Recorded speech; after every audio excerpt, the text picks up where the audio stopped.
La Guardia Civil, después de un enfrentamiento a tiros, detuvo este mediodía en Santander al número 1 de los Grapo, Laureano Ortega, y a sus 3 secuaces, entre los cuales Encarnación León Lara, que resultó herida de gravedad.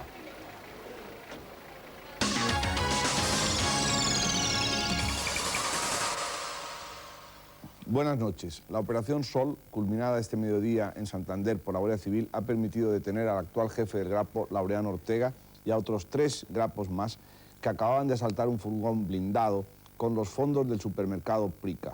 Los Grapos se enfrentaron a tiros con los agentes de la Guardia Civil. Encarnación León Lara, que formaba parte del comando, resultó herida de gravedad. Los detalles hasta ahora conocidos de la Operación Sol ocupan lugar preferente en nuestro informativo, cuyos restantes contenidos les avanzamos en sumario.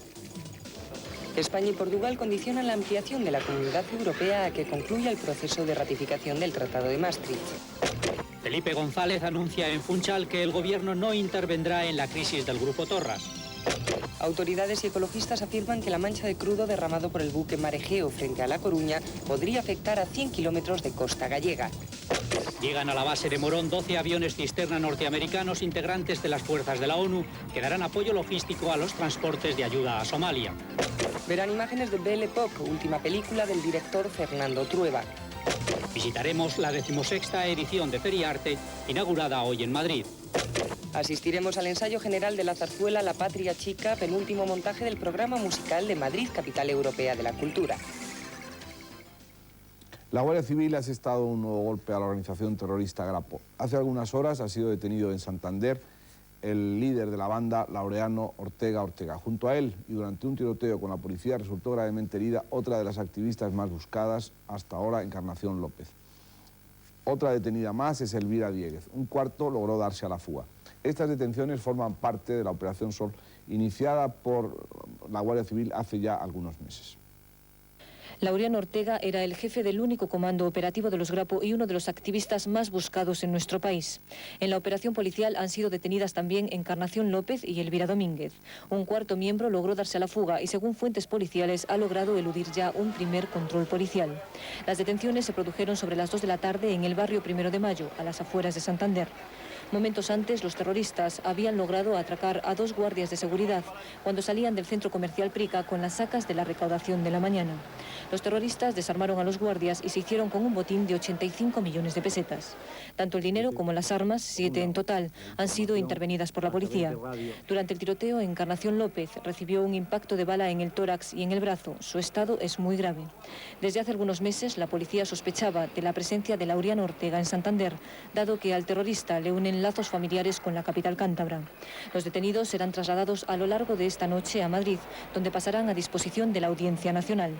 Precisamente, otro de los cabecillas de los Grapo, Fernando Silva Sande, continúa en paradero desconocido desde que el pasado 31 de marzo se fugó de la cárcel de Granada abriendo un boquete en la pared de su celda.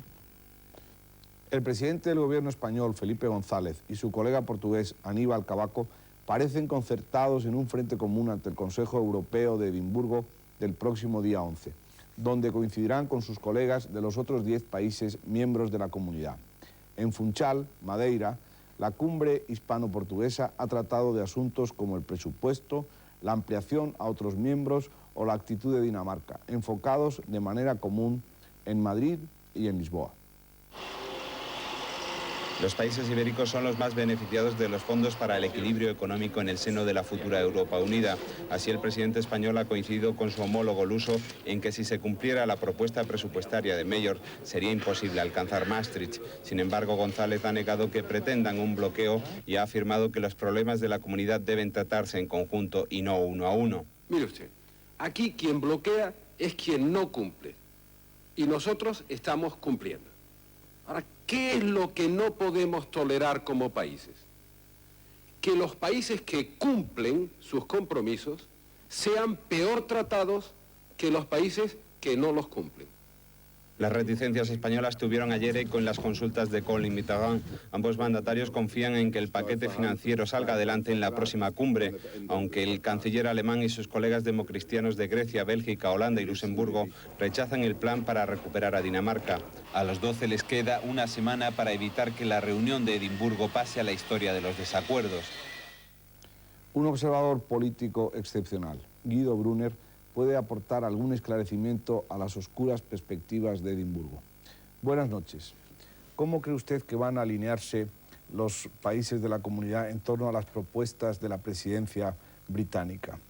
A mí me parece que lo más importante no es lo técnico, lo decisivo es la situación económica. Todos los países de la comunidad están con dificultades. No se pueden permitir el lujo de que de Edimburgo no salga una transacción. Por lo tanto, se hará lo posible para que los fondos que piden con razón España, Portugal y otros países se aprueben en la medida de lo posible y al mismo tiempo se hará ver a los daneses que no se puede parar el tren, que ahora estamos empezando el 1 de enero con el mercado único, que tiene gran importancia para acelerar las economías y que la culminación de esto es el Tratado de Maastricht. Entonces, ¿el eje París-Bonn no se verá alterado por todas estas turbulencias? Seguro que no. Se ha demostrado de nuevo al estabilizar al franco francés que esto funciona y además el Parlamento alemán acaba de ratificar el Tratado de Maastricht. A mí me parece que saldrá de Edimburgo un resultado que puede obtener la calificación de aprobado alto. Muchísimas gracias. Enhorabuena por su nombramiento como hijo predilecto de Madrid. Hasta una próxima ocasión. Y de la cumbre de Edimburgo nos vamos a la cima de Kío. Quiero despejar una duda. Intervenir en el sentido que sugiere su pregunta, tengo que decir que de ninguna manera va a intervenir el gobierno. Es decir, no va a haber ningún proceso de nacionalización o de pasar al sector público, de desprivatización. Con estas palabras, Felipe González ha descartado cualquier posible nacionalización del Grupo Torras, la empresa holding que controla las inversiones de los cubaitíes en España. El presidente del gobierno parece que todavía confía en los petrodólares de Kuwait, como lo hizo hace 8 años cuando Kío decidió invertir en nuestro país. Sin embargo, lo único cierto es que las empresas españolas del Grupo Árabe se encuentran en una profunda crisis. Deben más de 250.000 millones de pesetas y sus pérdidas acumuladas se elevan a otros 450.000. La suspensión de pagos decretada ayer afecta a 35.000 trabajadores directos y más de 60.000 indirectos. Al ministro de Economía no le ha gustado la decisión adoptada por Torras. Carlos Solchaga asegura que había otras alternativas antes que la suspensión de pagos. El gobierno, según el ministro, tampoco va a perdonar las deudas de Kío con Hacienda. Mientras tanto, la guerra de acusaciones ha comenzado. Los directivos cubaitíes culpan de las pérdidas a Javier de la Rosa, hasta hace 6 meses máximo responsable de Kío en nuestro país, quien a su vez acusa a Kuwait de no cumplir sus compromisos en España. Se ha dicho que en España no se crea riqueza, que se crean ricos. Algunos han sabido simultanear la acumulación de su inmenso caudal, como decía la canción, con la presidencia de empresas o de instituciones que caminan hacia la ruina. Bajo el análisis de Carlos Humanes, podemos conocer mejor las dimensiones del problema de las inversiones de Kío en España, con su arrastre sobre el empleo. Buenas noches, Carlos. ¿Cómo entender esta crisis del holding? Buenas noches. Pues la verdad es que la tarea que me encomienda no es nada fácil. Para resumirla, habría que dibujar un escenario compuesto por unos nuevos ricos, no muy espabilados, pero ansiosos de más dinero y notoriedad, los cubaitíes, y unos pícaros financieros españoles que, aprovechando su ambición e ignorancia, les embarcan en las más variopintas inversiones en nuestro país. El invento fue funcionando mientras la economía española crece a un ritmo vertiginoso y Saddam Hussein todavía no ha decidido irrumpir en Kuwait sin ser invitado. Pero después de la invasión iraquí, la Oficina Estatal de Inversiones de Kuwait, KIO, cae en manos de un grupo de funcionarios tan poco imaginativos en temas financieros como escrupulosos a la hora de cuadrar las cuentas. Los socios españoles de los cubaitíes, capitaneados por Javier de la Rosa, en cuanto ven el cambio, se quitan de en medio, lo que aumenta la desconfianza de los nuevos hombres de KIO, que empiezan a solicitar informes y auditorías, cuyos resultados, esta vez, sí que son de infarto. 450.000 millones de pesetas evaporados y, claro, cunde el pánico. El espectáculo probablemente solo acaba de empezar, pero en cualquier caso habría que saber por qué los auditores españoles y la Comisión Nacional del Mercado de Valores tragaron hasta ahora sin rechistar este fiasco cantado. 100 kilómetros de costa gallega afectados nos llevan a llorar sobre el crudo derramado. Aunque de cumplirse los pronósticos oficiales, podríamos bañarnos en las playas de La Coruña antes del verano. Así de optimistas se han mostrado hoy las autoridades gallegas, después de comprobar que la marea negra provocada por el accidente del buque Mar Egeo, aunque extensa, no va a ser tan perjudicial como en principio se pensaba. A juicio de Greenpeace, los efectos tóxicos no terminarán, sin embargo, cuando las aguas dejen de ser negras.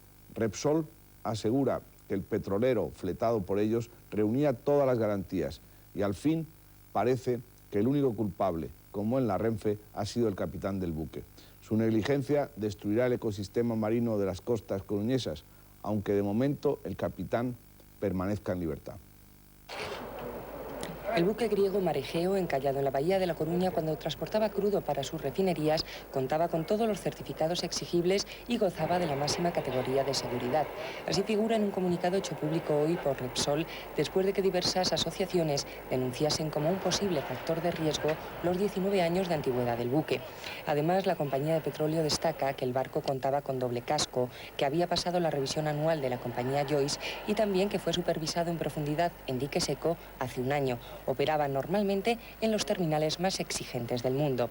5 expertos franceses en la lucha contra la contaminación costera viajarán en los próximos días al puerto de La Coruña para supervisar las operaciones de limpieza del petróleo vertido al mar y serán enviadas desde Francia 3 bombas extractoras capaces de absorber 90 metros cúbicos de petróleo por hora. Para la gobernadora civil de La Coruña, Pilar Lledó, existen evidencias más que suficientes de negligencias profesionales del capitán del petrolero. Sin embargo, en las próximas horas saldrá de la cárcel al haber pagado su abogado una fianza de 1 millón de pesetas. Para que no pueda marcharse del país y continúe a disposición de la autoridad judicial, se le ha retirado el pasaporte. Las olas ya han dejado en tierra los primeros peces muertos, pero la marea negra, que se extiende a lo largo de 100 kilómetros por la costa, parece menos grave de lo que inicialmente se pensaba.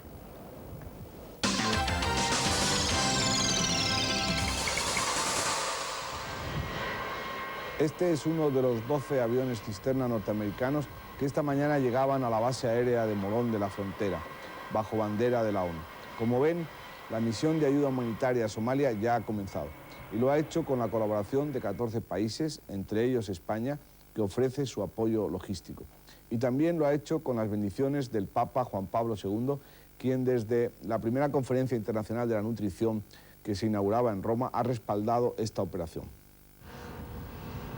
Estos aviones que han llegado esta mañana a la base aérea de Morón de la Frontera con 300 militares a bordo forman parte del despliegue de efectivos norteamericanos puestos a disposición de la ONU para garantizar los envíos de ayuda humanitaria a Somalia. En este despliegue desempeñan un papel muy importante las bases españolas, en concreto la de Morón, dada su situación estratégica. Precisamente esta base sevillana va a ser la que utilicen los aviones cisterna encargados de reabastecer de combustible en vuelo a los aviones de transporte que se dirigen a Somalia. El coronel de las Fuerzas Armadas norteamericanas, Joseph Simone, que recordó que la operación de ayuda humanitaria a Somalia es la primera de esta magnitud en la que participan las Fuerzas Armadas de los Estados Unidos, agradeció a las autoridades españolas y al comandante de la base su colaboración, una colaboración a la que ya se han sumado 14 países de todo el mundo, bien con apoyo logístico como España o con efectivos militares.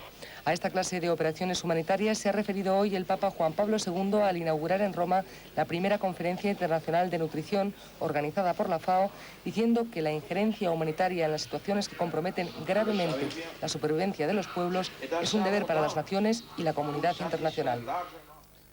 Las mujeres se han incorporado a los ejércitos y han sabido emplearlos con eficacia en las guerras cuando los han tenido bajo su mando. Recuerden en estos últimos años a la primera ministra israelí Golda Meir o a la primera ministra británica Margaret Thatcher con su expedición a las Malvinas.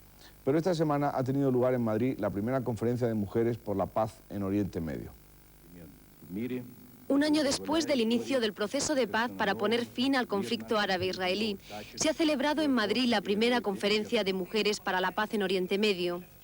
A esta reunión han asistido representantes palestinas e israelíes, egipcias, jordanas, libanesas y sirias, así como observadoras europeas y magrebíes. Estas mujeres trataron el problema de la convivencia de los pueblos de Oriente Próximo desde la perspectiva de cada uno de los países involucrados. En esta conferencia de Mujeres para la Paz de Oriente Medio, el ambiente ha sido de gran compenetración entre los países participantes. Ha sido la mejor forma de conectar dos sociedades tan distintas como la israelí y la palestina. Sentarse a reflexionar sobre nuestros problemas es siempre un paso adelante. Una conferencia de paz tratada por mujeres puede ser un elemento crucial para comprender lo que sucede en Oriente Medio. En contra de difundidos prejuicios, las mujeres árabes e israelíes tienen un peso social muy importante. En el discurso de clausura de esta conferencia, la ministra portavoz del Gobierno español, Rosa Conde, reiteró el firme compromiso de España en favor de la paz en Oriente Medio. Esta reunión femenina, paralela a las negociaciones de Washington, pretende sentar las bases para un futuro entendimiento, basado en el respeto y la comprensión en las relaciones árabes-israelíes. Participante en esta conferencia de Mujeres por la Paz en Oriente Medio, Cristina Alberdi está en condiciones magníficas de valorar el sentido de estas iniciativas. Buenas noches, doña Cristina. Buenas noches. ¿Echa usted en falta su trabajo en el Consejo del Poder Judicial? Bueno, la verdad es que en estos momentos no lo he hecho en falta. Me parece que fue un trabajo que se realizó durante un tiempo determinado, que fue muy positivo, que fue bueno también para las mujeres que hubiera una mujer en el órgano de gobierno del Poder Judicial en aquella etapa, y creo que ahora pues puedo ser incluso más útil desde donde estoy. ¿Y tienen las mujeres responsabilidades específicas en el proceso de paz en Oriente Medio? Sí, esto ha sido muy interesante. Yo participé como moderadora en una de las mesas, en la última, y pude ver cómo las mujeres israelíes, sobre todo y Palestina, llevaban la parte más importante de las conversaciones, y cómo luego se hizo un comunicado sobre los elementos que desde todos los grupos de mujeres se podían poner en común. Yo creo que las mujeres tienen mucho que decir en el tema de la paz y de la convivencia, y yo creo que tienen un peso específico en todas estas negociaciones.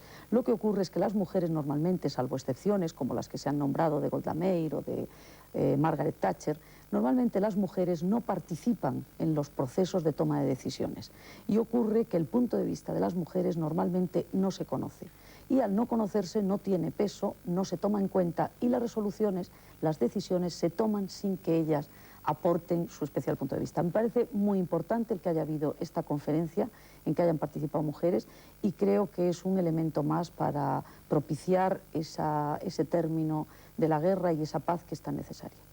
Y volviendo a su anterior dedicación, en 2 palabras, ¿qué consejo le daría en privado a don Eligio Hernández, fiscal general del Estado? Bueno, le diría que mantenga la calma, porque el momento desde luego es de múltiples procesos judiciales en todas las instancias judiciales, y además en los que median partidos políticos a los que él dijo especialmente la apertura de tribunales que iba a defender. Yo creo que lo mejor es que guarde la calma, que tenga la mayor serenidad posible, y que sigan los procesos judiciales hasta su terminación del mejor modo que pueda ser.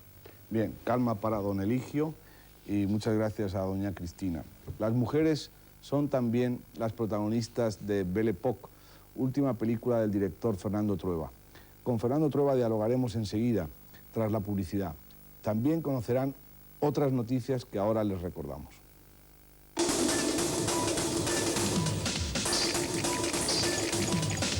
Visitaremos la 16ª edición de Feriarte, inaugurada hoy en Madrid. Asistiremos al ensayo general de la zarzuela La Patria Chica, penúltimo montaje del programa musical de Madrid, capital europea de la cultura. En Telecinco hay lobo encerrado y se come lo que pilla. Si lo pillas, puedes ganar un premio como una casa, como esta casa. Y en todo caso, 5 lobitos para lucir en tu solapa, solo por enviar 3 solapas de turrones El Lobo al apartado 3 de Madrid y decir dónde lo has visto. Y tú ya sabes a comer mucho. El Lobo, qué gran turrón, qué gran turrón. ¡Hola! ¿Preparados? Esta es una pista para el concurso de esta semana. Acaba de abrir su nuevo comercio y desea darlo a conocer a los clientes que viven en la zona. ¿En qué actividad de las páginas amarillas encontrará la solución? Solo tenéis que mirar, llamar y ganar. Nos vemos en El Millonario. Estás a punto de asistir a una gran revelación. Es la nueva gama Escort 93. Además de emoción, seguridad. Además de prestaciones, economía. Además de potencia, suavidad. Nueva gama Escort 16 válvulas. la revelación.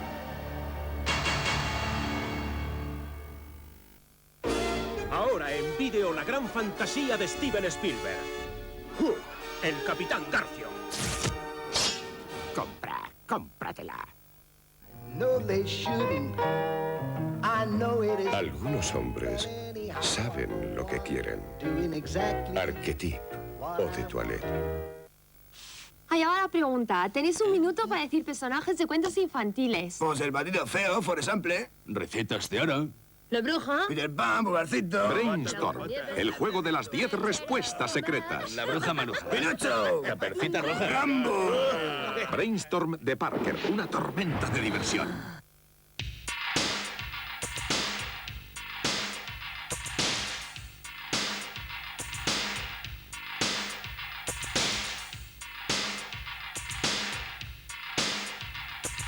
Un mundo de sensualidad. La atracción de lo prohibido. El éxtasis del deseo.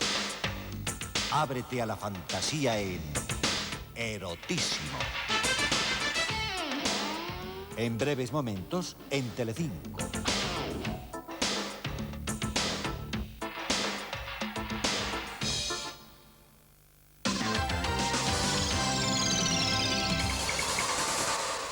El director de cine Fernando Trueba ha presentado su última película, Belle Époque. La cinta fue recibida con inagotables aplausos por parte del público que anoche abarrotó el madrileño cine Gran Vía.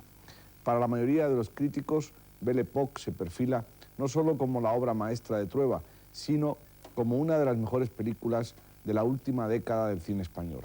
Fernando Trueba está con nosotros en el estudio para hablar de la película, pero antes veamos unas secuencias. La película Belle Époque está basada en un espléndido e ingenioso guión de Rafael Azcona y transcurre durante los años 30, a las puertas de la Segunda República. Es una historia de amor y amistad con un excelente reparto. Fernando Fernán Gómez, en un papel hecho prácticamente a su medida, interpreta a Manolo, un intelectual solitario que recoge en su casa de Portugal a un joven compatriota desertor. Aquí me tienes, rebelde, infiel y libertino por naturaleza y viviendo como un circunspecto burgués. Entre los dos irá surgiendo una fuerte amistad. El desertor es Jorge Sanz, quien se irá enamorando sucesivamente de las bellas hijas de su amigo. Luz, hija, un beso.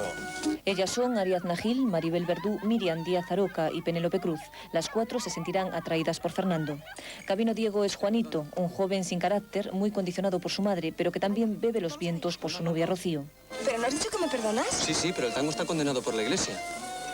El reparto cuenta con otra serie de buenos actores que se hacen prácticamente imprescindibles, como Chus Lampreave, Agustín González, Michelle Galabrú y Mari Carmen Ramírez. Estas son las mañanitas que cantaba el rey David. A las muchachas bonitas se las cantamos aquí. Despierta mi... Un director de cine que puede ejercer su oficio en España es algo excepcional, sobre todo cuando el llanto por la muerte del cine español parece inundar el ambiente. Buenas noches, don Fernando. ¿Qué ha pretendido con Belle Époque? Pues nada, he pretendido que la gente pase un rato agradable, que se enamoren de los personajes de la película y que se olviden por un momento de los personajes de la realidad, de gente como de La Rosa y de estas cosas, ¿no? ¿Y le han hecho mucho daño los elogios de la crítica? Sí, pero es un daño siempre agradable, ¿no? O sea, que todos los dolores sean como esos, ¿no? Lo que pasa es que es verdad que esto de que te halaguen la vanidad te debilita mucho y te deja medio bobo. ¿Y esa debilidad le va a permitir, sin embargo, emprender otra película? Bueno, si las circunstancias lo permiten, pues espero que sí. Sí, tengo un par de proyectos de 2 comedias. Pues muchas gracias y no lo deje para luego. Gracias.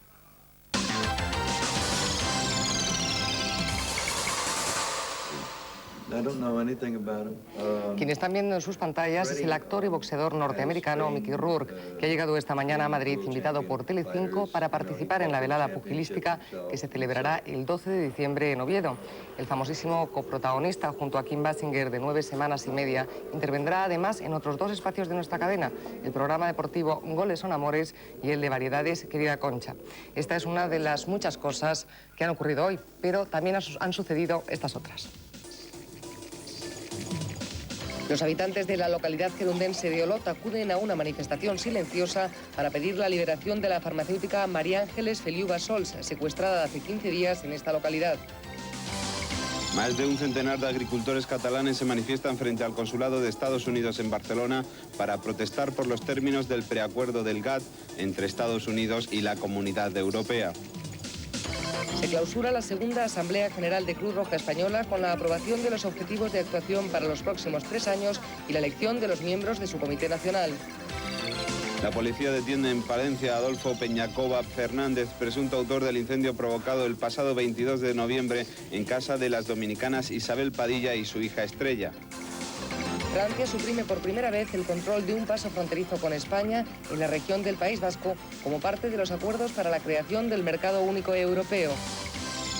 El Congreso ruso aprueba 3 de las 7 enmiendas constitucionales que recortan los poderes del presidente Boris Yeltsin y califica de insatisfactoria la labor del gobierno.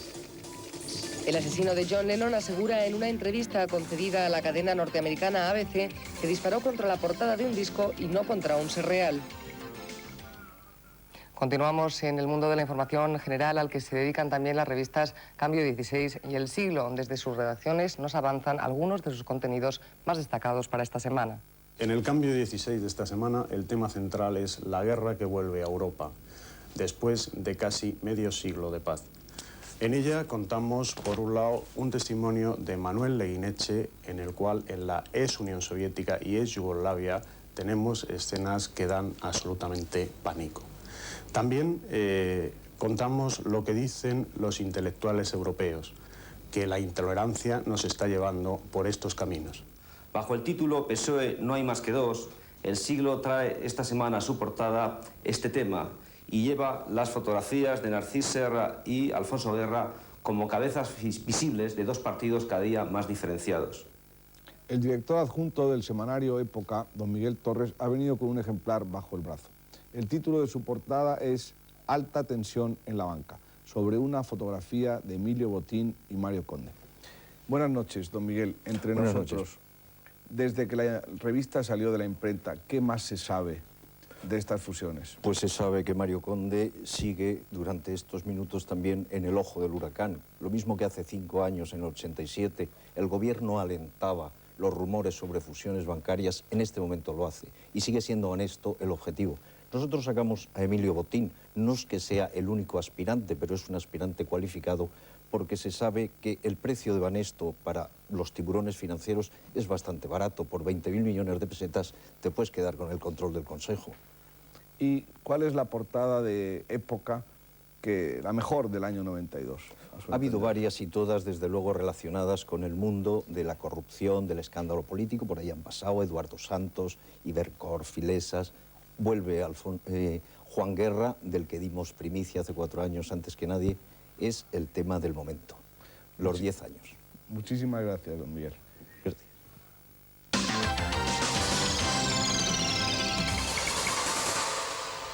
El cuadro de Zurbarán, El hogar de Nazaret, valorado en 200 millones de pesetas, es una de las pinturas que están a la venta en la 16ª edición de Feriarte, inaugurada hoy en Madrid. Esta muestra, que reúne más de 50.000 objetos de 179 anticuarios venidos de toda España, estará abierta al público hasta el próximo 13 de diciembre.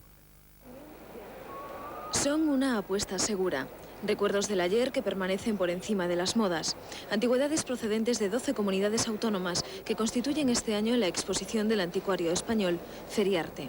Una muestra que en su 16ª edición parece no haber notado la crisis que han experimentado otros sectores y que no teme los efectos del mercado único europeo. La directora de Feriarte, ante un Zurbarán de 200 millones de pesetas, se muestra optimista. Va a ser muy fructífero el que haya este libre comercio de antigüedades, siempre con un límite para proteger el patrimonio nacional, porque fomentará el incremento del intercambio de culturas y de obras de arte entre países. Las preferencias del mercado este año tienden hacia el mueble francés de época y el rústico español con piezas de los siglos XV al XVII. No obstante, hay objetos que siempre son codiciados por los coleccionistas, como las piezas de plata y la cerámica española antigua, decorada con motivos populares.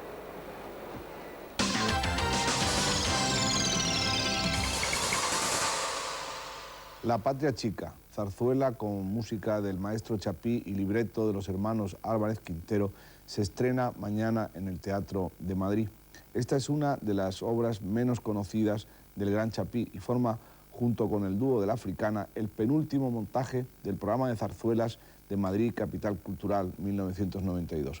Con imágenes del ensayo general de La Patria Chica, nos despedimos hasta mañana. Muy buenas noches.